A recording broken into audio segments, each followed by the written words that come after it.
anong relihiyon ang makakapagligtas sa'yo? Wala.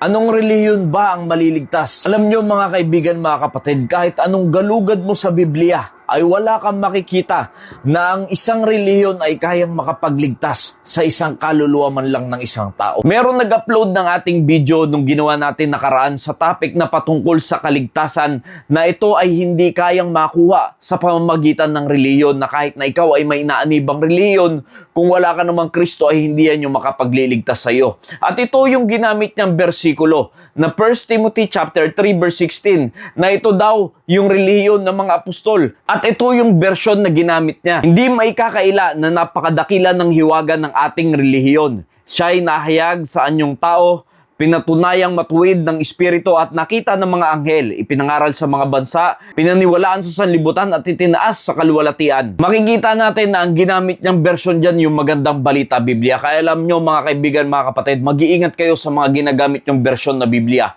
Hindi ko sinasabi na walang kaligtasan pagka gumamit kayo ng ibang Biblia.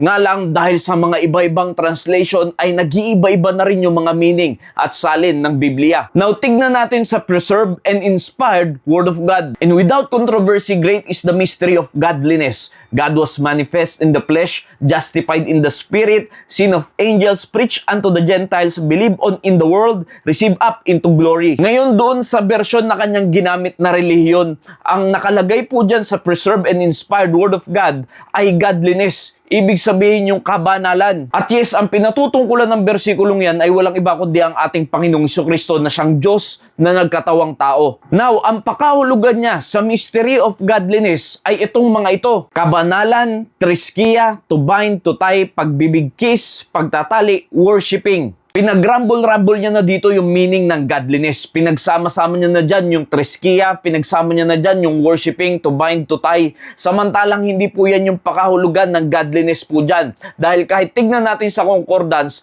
ay hindi kasama dyan ang relihiyon. Ang Greek word po ng salitang godliness dyan ay eusebia. At ang pakahulugan po niyan ay godliness or holiness. At pag tinignan po natin yung strong concordance ng salitang po yan, ay hindi po natin makikita dyan yung treskia o yung sinasabing religion na yan po ay matatagpuan sa James chapter 1 verse 27. Kaya alam nyo, pagka mali po talaga ang ginagamit nating translation ng Biblia, hindi talaga natin mauunawaan at pwede tayong mamali pagdating sa doktrina sa salita ng Diyos. Dahil yan na nga po yung nangyayari na pagkakabulbul na at pinagrarambol-rambol na yung mga words sa Bible para lang maipasok yung kanilang sariling paniniwala at doktrina. Now, ito po yung sinasabi ng Biblia na treskia. Nasa James chapter 1 verse 27. Yung sinabi diyan na pure religion. At pag tinignan po natin yan, ang Greek word po niyan ay treskia. At ang pakahulugan po ng treskia na word na religion diyan ay religious practice, external worship, ritual observance, or ceremonial worshiping. Ibig sabihin, ritual at practice lang po ang ginagawa. Or yan po yung outward expression. Kaya nga sabi diyan pure religion ay ganito. Yung ikaw yung bumibisita sa mga fatherless at widow sa kanilang kapighatian. You see, yan po yung tunay na treskia, hindi yung sinasabi niya na nasa 1 Timothy chapter 3 verse 16 na mali na po yung pakahulugan niya doon sa word na godliness, na hinambing niya yun sa word na treskia. At yan po yung totoong treskia. Pero alam niyo po ba mga kaibigan, mga kapatid, ang totoong pag-worship ay hindi po yung katulad sa treskia, na yung worship mo ay practice na lamang, ritual na lamang, kundi ito po yung totoong worship na sinasabi ng Biblia. God is a spirit, and they that worship Him must worship Him in spirit and in truth. Yes, yung word na treskia ay may nakalagay rin po doon na worship. Pero yun ay practice, tradisyon na lamang po. Pero itong worship na sinasabi sa John chapter 4 verse 24, na tayo bilang mga mananampalataya ay ganito dapat tayo mag-worship sa ating Diyos, na ang Diyos ay espiritu at siya ay dapat nating i-worship sa espiritu at katotohanan. At ang Greek word po na ginamit dyan mga kaibigan, mga kapatid, hindi yung katulad sa treskia na worship, kundi proskuneo po. Ibig sabihin yan to bow down to have reverence to God. Ibig sabihin yung malalim na pagrespeto, paggalang sa ating Diyos. Alam niyo po kung bakit proskuneo yung ginamit na word sa pag-worship sa ating Diyos? Dahil pag sinabing treskia, pwedeng outwardly ipinapakita mo sa ibang tao pero nalalaman ng Diyos kung totoo kang sumasamba sa Kanya o hindi. Na alam naman po natin, pagdating sa mga tao ay pwede naman talagang pekein ang pagsamba.